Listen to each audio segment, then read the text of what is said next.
नमस्कार दोस्तों, स्वागत है आप सभी लोगों का एक बार फिर से हैप्पी जिम के यूट्यूब चैनल में। दोस्तों, अगर आप अपनी लाइफ में कुछ नया सीखना चाहते हैं तो चैनल को सब्सक्राइब करिएगा, बेल आइकन को जरूर दबाइएगा। तो पूर्णिमा की कथा को कोई भी व्यक्ति सुनता है, उसके दुख दूर होकर सुख पास आते हैं, उसके जीवन में किसी भी तरह का रोग से वह मुक्त हो जाता है, उसके जीवन में हमेशा धन की वर्षा होती, उसके घर में सुख समृद्धि आती है। माता लक्ष्मी के आशीर्वाद से वह हर कार्य में सफलता प्रदान करता है। व्यक्ति को राजा बनने से कोई नहीं रोक सकता। आइए जानते हैं। आगे बढ़ने से पहले हम आपसे रिक्वेस्ट करते हैं कि वीडियो को लाइक कर दीजिएगा, दोस्तों को शेयर जरूर कर दीजिएगा और कमेंट बॉक्स में जय माता लक्ष्मी जरूर लिखिएगा। माँ व्रत संपूर्ण कथा। पूर्णिमा तिथि का हिंदू धर्म में विशेष महत्व होता है। इसे धनदायक और संतानदायक व्रत माना गया है। जो लोग पूरे विधि विधान से पूर्णिमा का व्रत करते हैं और पूर्णिमा के दिन चंद्र को अर्घ्य देते हैं, उन पर भगवान विष्णु और माता लक्ष्मी की विशेष कृपा होती है। आइए जानते हैं पूर्णिमा व्रत कथा। द्वापर युग में एक समय की बात है। यशोदा जी ने कृष्ण से कहा, हे कृष्ण, तुम सारे संसार के उत्पन्न करता, पोषण करता तथा उनके संहार करता हो। आज कोई भी ऐसा व्रत से कहो जिसको करने से मृत्युलोक में स्त्रियों को विधवा होने का भय न रहे तथा यह व्रत सभी मनुष्य को मनोकामना पूर्ण करने वाला हो। श्री कृष्ण कहने लगे, हे माता, तुमने अति सुंदर प्रश्न किया है। मैं तुमसे ऐसे ही व्रत को सविस्तार से कहता हूँ। सौभाग्य प्राप्ति के लिए स्त्री को 30 पूर्णिमाओं का व्रत करना चाहिए। इस व्रत को करने से स्त्रियों को सौभाग्य संपत्ति मिलती है। यह व्रत अचल सौभाग्य को देने वाला और भगवान शंकर के प्रति मनुष्य मात्र की भक्ति को बढ़ाने वाला। यशोदा जी ने कहने लगी, हे कृष्ण, सर्वप्रथम इस व्रत को मृत्युलोक में किसने किया है, इसके विषय में विस्तार से मुझसे पूर्वक कहो। कृष्ण जी कहने लगे, इस भूमंडल पर एक अत्यंत प्रसिद्ध राजा चंद्रसेन से पलित अनेक प्रकार के रत्नों से परिपूर्ण कार्तिका नाम की एक नगरी थी। वह धनेश्वर नाम का एक ब्राह्मण था। उनके स्त्री अति सुशील रूपवती थी। दोनों ही उस नगरी में बड़े प्रेम के साथ रहते थे। घर में धन धान्य आदि की कोई कमी नहीं थी। उनको एक बड़ा दुख था, उनके कोई संतान नहीं थी, जिस वजह से वह बहुत दुखी रहते थे। एक दिन बड़ा तपस्या योगी उस नगरी में आया। वह योगी बाकी सभी घरों से भिक्षा मांगकर भोजन किया करता था, लेकिन उस ब्राह्मण के घर से भिक्षा नहीं मांगा करता था। एक दिन योगी गंगा किनारे पर भिक्षा मांगकर प्रेम पूर्वक खा रहा था। धनवेशन ने योगी को यह सब बातें कहते देख लिया। सब कार्य किसी भी प्रकार से देख लिया। अपनी भिक्षा अनादर से दुखी होकर धनवेश्वर योगी से बोले, आप सभी घरों से भिक्षा लेते हैं परंतु मेरे घर से भिक्षा कभी नहीं लेते, इसका क्या कारण है? योगी कहने लगा कि आपके धर्म हमें इस बात की आज्ञा नहीं देते हैं, क्योंकि अभी यह गृहस्थ जीवन में एक सुख से वंचित है। आपके घर में संतान होने पर मैं आपके घर से ही भिक्षा स्वीकार कर लूंगा। ने कहा कि जिन्हें संतान नहीं है उसके घर से भिक्षा लेने में भी मेरा पतित होने का भय है। धनवेशन ने यह सब बात सुनकर बहुत दुखी हुआ और हाथ जोड़कर योगी के पैर पर गिर पड़ा। दुखी मन से कहने लगा कि आप मुझे संतान की प्राप्ति का उपाय बताइए। आप स्वर मुझ पर अवश्य ही कीजिए। धन के मेरे घर में कोई कमी नहीं है, लेकिन मैं संतान न होने के कारण अति दुखी हूँ। आप मुझे इस दुख का हरण कीजिए। यह सुनकर योगी कहने लगे, तुम चंडी की आराधना करो। घर पहुंचकर उन्हें यह सारी बात अपनी पत्नी को बताई और खुद वन में चला गया। वन में पहुंचकर उसने चंडी की आराधना और उपवास किया। चंडी ने 16 दिन को अपने सपने में दर्शन दिए और कहा, हे धनवेश्वर, जा तेरा पुत्र होगा, लेकिन उसकी आयु सिर्फ 16 वर्ष की होगी। 16 वर्ष की आयु में उसकी मृत्यु हो जाएगी। अगर तुम दोनों ने स्त्री और पुरुष 32 पूर्णिमाओं का व्रत करो तो यह दीर्घ आयु हो जाएगा। जितना तुम्हारा समर्थ हो उतने आंचे के दीपक जलाकर शिव जी का पूजन करो, लेकिन पूर्णिमा मास 32 ही होनी चाहिए। सुबह होते ही तुम्हें इस स्थान के पास एक आम का पेड़ दिखाई देगा। उस पर चढ़कर एक फल तोड़कर अपने घर ले जाना और अपनी स्त्री को इस बारे में बताना। सुबह स्नान होने के बाद वह स्वच्छ होकर शंकर जी का ध्यान करके उस फल को खा। शंकर भगवान की कृपा से उसको गर्भ हो गया। तब ब्राह्मण सुबह उठा, उसे स्थान पर एक आम का पेड़ दिखाई दिया और वह उसे फल तोड़ने के लिए चला, लेकिन वह पेड़ पर नहीं चढ़ पा रहा था। यह देखकर उसे बड़ी चिंता हुई। उसने भगवान गणेश की उपासना की और कहा, हे दयानिधि, अपने भक्तों के विधानों का नाश करें और मंगल कार्य को करने वाले, दुष्ट का नाश करने वाले, रिद्धि सिद्धि देने वाले, आप मुझ पर इतना बल दें कि मैं अपनी मनोकामना पूर्ण कर सकूं।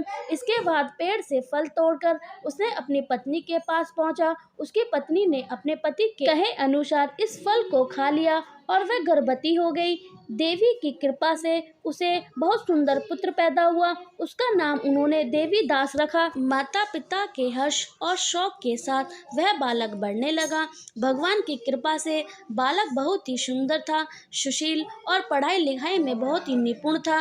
दुर्गा जी के कथा के अनुसार उसकी माता से 32 पूर्णमासी का व्रत रखा। जैसे ही 16वां वर्ग लगा, दोनों पति पत्नी बहुत दुखी हुए। कहीं उनकी पुत्र मृत्यु न हो जाए। उन्हें सोचकर कि अगर उनके सामने यह सब हुआ तो वैसे कैसे देखेंगे। तभी उन्हें देवदास के मामा को बुलाया और 1 वर्ष के लिए देवदास को काशी में पढ़ने के लिए भेज दिया। 1 वर्ष के बाद वह काशी से ले जाना। देवदास अपनी माता के साथ एक घोड़े पर सवार होकर चल दिया। उसके मामा को यह बात पता नहीं थी। दोनों पति पत्नी ने 32 पूर्णमासी का व्रत का पूर्ण किया। दूसरी तरफ मामा और भांजा दोनों रात गुजारने के लिए रास्ते में एक गांव में रुके। उस दिन गांव में ब्राह्मण की कन्या का विवाह होने लगा। जिस धर्मशाला में वर और बारात के बाकी लोग रुके हुए थे, उसी धर्मशाला में देवीदास और उसका मामा ठहर गया। उधर कन्या को तेल आदि चढ़ाने के बाद जब लगन का समय आया तो वर की तबीयत खराब हो गई। वर के पिता ने अपने परिवार वालों से विचार विमर्श करके कहा कि हे देवदास, मेरी पुत्र जैसा ही है, मैं इसके साथ लगन करा दूं और उसके बाद बाकी सारे काम मेरे बेटे के साथ पूरे हो जाएंगे। ऐसा कहने के बाद वर के पिता देवीदास मानने के लिए उसके मामा के पास गए और उन्हें सारी बात बता दी। मामा ने कहा, कन्या दान तो जो भी कुछ मिलेगा वह हम दे दिए जाएंगे। वर के पिता ने बात स्वीकार कर ली। इसके बाद देवीदास का विवाह कन्या के साथ संपन्न हो गया। इसके बाद वह अपनी पत्नी के साथ भोजन न कर सका और मन में विचार करने लगा, न जाने यह किसकी पत्नी होगी। यह सोचकर उसकी आंखों में आंसू आ गए। तब वधू ने पूछा, क्या बात है, आप उदास क्यों हो? उसने सारी बात पत्नी को बता दी। तब कन्या कहने लगी, यह ब्राह्मण विवाद के विपरीत है।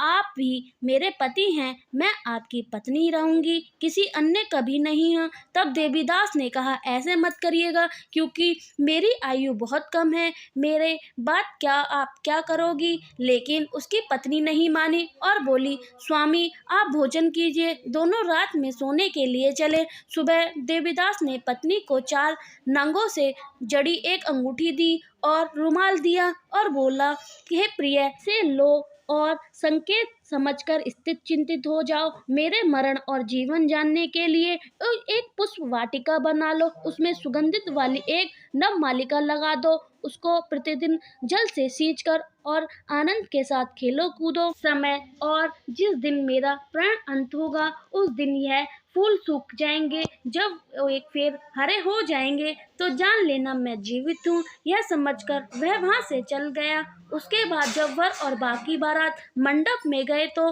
कन्या ने उसे देखकर कहा, ये मेरे पति नहीं है। मेरा पति वह है जिसके साथ रात मेरा विवाह हुआ है, उसके साथ मेरा विवाह नहीं हुआ है। अगर यह वही है, यह बात बता दे, मैं इसको क्या दिया। साथ ही कन्यादान के समय उसको आभूषण उन्हें दिए। कन्या की यह सारी बातें सुनकर वह कहने लगी, अब मैं यह सब नहीं जानती। इसके बाद सारी बारात अपमानित होकर लौट गई। भगवान कृष्ण बोले, माता, इस प्रकार से देवीदास काशी चल गया। कुछ समय जब बीत गए तो एक सर्प उनको डसने के लिए वहां आया, लेकिन वह उसको काट नहीं पाया, क्योंकि उनकी माता पहली 32 पूर्णिमा का व्रत कर रही थी। उसके बाद खुद काल वह पहुंच गया। भगवान की कृपा से तभी से माता पार्वती और भगवान गणेश जी आए। देवीदास को मूर्छित दशा में देखकर माता पार्वती ने भगवान शंकर से प्रार्थना की, महाराज, इस बालक को इसकी माता से पहले ही 32 पूर्णिमा के व्रत किए हैं, आप इसको प्राण दे दें। भगवान शिव जी ने माता के कहने पर प्राण दान दे दिए। उधर उसकी पत्नी उसके काल की प्रतीक्षा कर रही थी। उसकी पत्नी ने जाकर देखा कि पुष्प और पत्र दोनों ही नहीं है। उसको बहुत आश्चर्य हुआ जब उसने देखा कि पुष्प वाटिका फिर से हरी हो गई है। वह समझ गई कि उनका पति जिंदा हो गया है। इसके बाद वह बहुत प्रसन्न होकर अपने पिता से कहने लगी कि मेरे पति जीवित हैं, उनको ढूंढिए। जब 16 वर्ष व्यतीत हो गए, देवीदास भी अपने मामा के साथ काशी चल गया। इधर उसकी पत्नी परिवार वाले उन्हें ढूंढने के लिए जा रहे थे।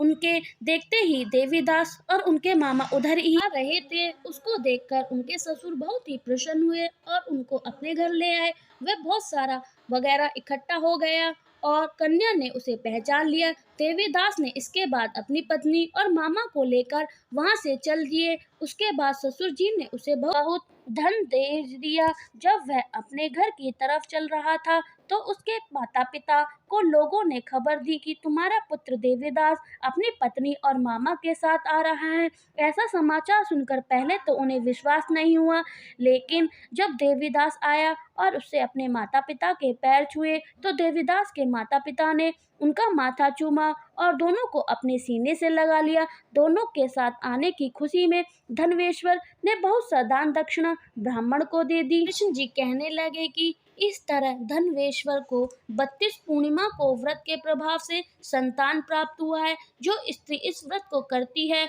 उन्हें जन्म जन्मांतर तथा धैर्य और दुख का नहीं भोगनी पड़ती और सदैव सौभाग्यवती रहती हैं। यह मेरा वचन है। यह व्रत संतान देने वाला और सभी मनोकामना को पूर्ण करने वाला